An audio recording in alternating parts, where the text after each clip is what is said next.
Using the definition above, we can extend the definitions of the sine, the cosine, and the tangent beyond 90 degrees. Let's move into the second quadrant. And we can see we've got the point P here in the second quadrant. Note the angles are measured from the positive x-axis. So theta, we can see just here, is an obtuse angle. It's between 90 and 180. Clearly, the point P has a negative x-coordinate and a positive y-coordinate. And that's because it's here in quadrant 2. Cos alpha and sine alpha are both positive since alpha is an acute angle. We know that we've only worked with acute angles prior to looking at this, and that the sines and cosines have always been positive. We also know from the first part of the introduction that when we have an angle that is acute, such as this one here, then the coordinates are cos theta and sine theta, and since it's in the first quadrant, both cos theta and sine theta are positive. So, cos alpha and sine alpha are positive because alpha is an angle like this one. Note, alpha is known as the reference angle.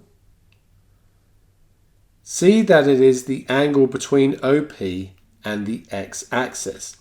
Reference angles are always between OP and the x-axis, and we'll see this as we move around the circle. It should also be clear to you that alpha is equal to 180, take away theta.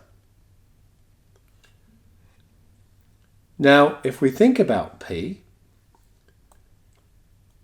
it has coordinates negative cos alpha. This length is cos alpha, but because it's to the left of the y-axis, we know that the x-coordinate is negative, and positive sine alpha. We define cos theta to be negative cos alpha, and sine theta to be equal to sine alpha. And therefore P has coordinates cos theta, sine theta in this quadrant as well. It's just that in this case, cos theta is going to be negative. And then we have extended the definition of sine and cosine, and therefore also tangent, to angles where theta is between 90 and 180. P cos theta sine theta is equal to P negative cos alpha sine alpha. So just as a note, sine theta